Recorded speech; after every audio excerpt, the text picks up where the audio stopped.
All right, welcome to, I guess, oh, I got it. Welcome to the second day of synthetic materials, and today we're focusing on how synthetic materials are made. We have to go. Yeah, there we go. All right, so just a quick review about synthetic materials. This is not a safe working environment. So, for synthetic materials, it is a material that is obtained from a natural material but has undergone a chemical change, either in a lab or a factory. So, the big thing that we need to understand is that synthetic materials aren't just fake materials.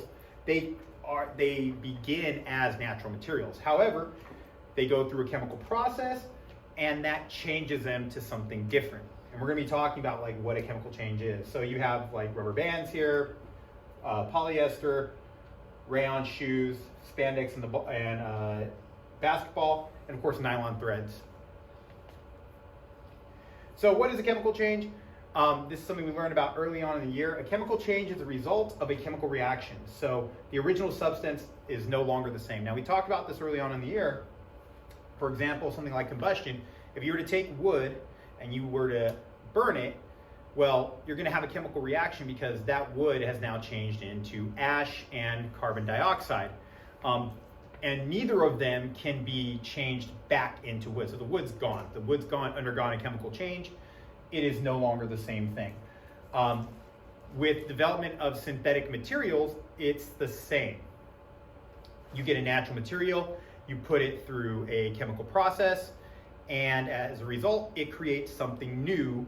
And the big thing that we need to know is that anytime there is a chemical change, the physical properties also change. So we talked about physical properties last week, and those physical properties are things like shininess, how rigid it is, how malleable it is, so whether or not it's bendable.